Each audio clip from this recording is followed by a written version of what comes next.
Alright, let's go. Let's go. We are on the third SCP of today's reading. I'm gonna close the window because unlike yesterday where it was fucking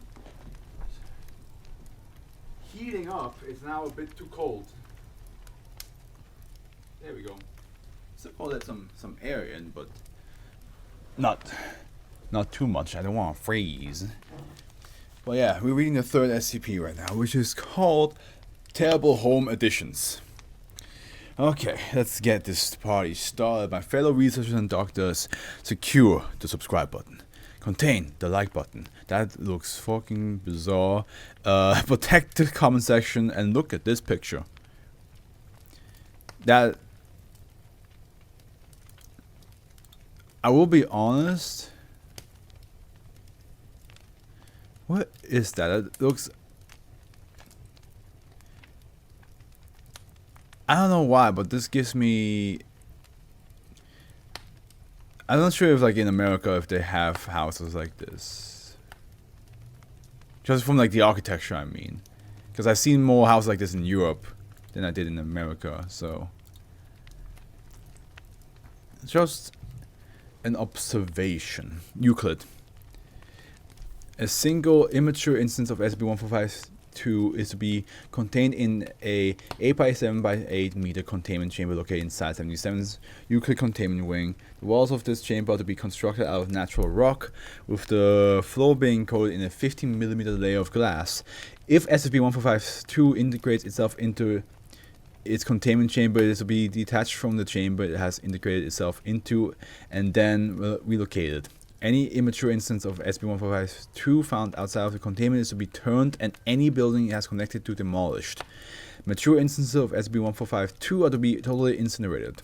Uncontained instances of SCP-1452 are to be captured by MTF, whatever that symbol is, 7 home improvement reports of SCP-1452. Activity may also be related to SCP-1992. And here it says juvenile instance of SCP-1452 integrating itself into a residential home. Did I see anybody like in the windows? Well, let's see what it's all about, eh? SCP-1452 is a set of residential building additions of varying appearances with an average size of 5 meter cubed. Instances of SCP-1452 are ambulatory and able to move by slowly pushing himself along the ground at a rate of 10 meters an hour. That's a distance that they can reach. Cause like, think about 24 hours later. That's like, that should be 240 meters, right? For a moment the house is by the where it's supposed to be, and next thing you know, it's on the street. And then you can literally sing in the middle of the street, my house. If an instance of SCP-1452 comes into contact with a vacant residential building,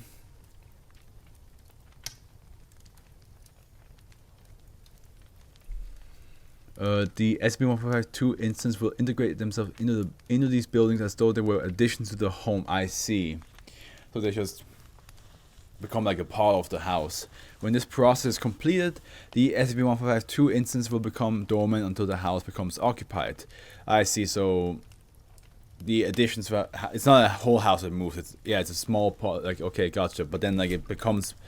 Is that the reason why like that wooden piece right there doesn't look fitting?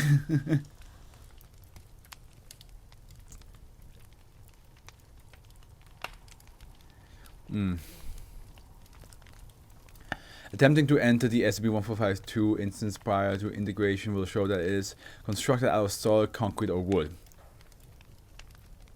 The process by which SCP-1452 integrates itself into a building takes between 15 and 45 hours.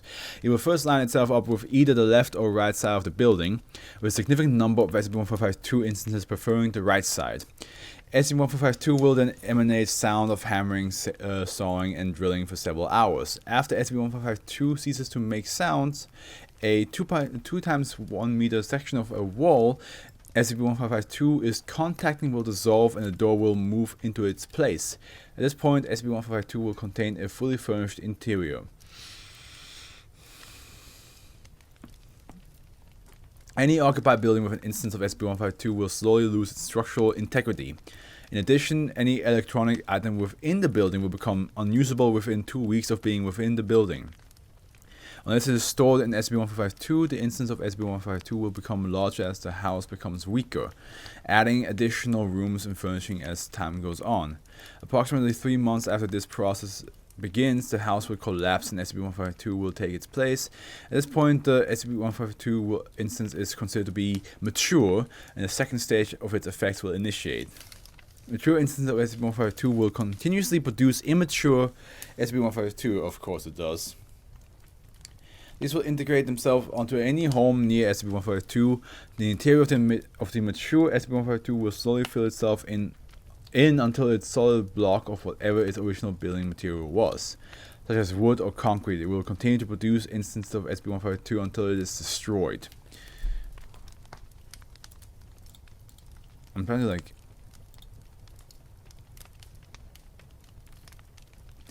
Also, now the thing about it, who the fuck has these type of windows that you cannot see? I mean, I understand privacy and all that stuff, but like, you cannot see anything.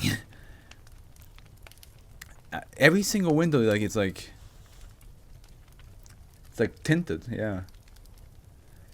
SCP-152 was originally discovered in the town of Danville, Pennsylvania. Okay, so if that's in Pennsylvania, then okay, gotcha. I mean, we don't know, but it probably is. After residents in the poor section of town began reporting that their homes had grown additions to themselves overnight, investigating Foundation agents discovered several mature instances of SCP-1452 and an immature instance in the process of integrating itself into the residential home. Due to the large number of SCP-1452 infested homes, the neighborhood was razed under the pretense of toxic waste in the area. SCP-1452 was classified as Euclid on the 9th, 18th, 1997. Terrible home. That's why, yeah, because it just keeps growing, but also filling the home in with stuff that doesn't work. It don't fit.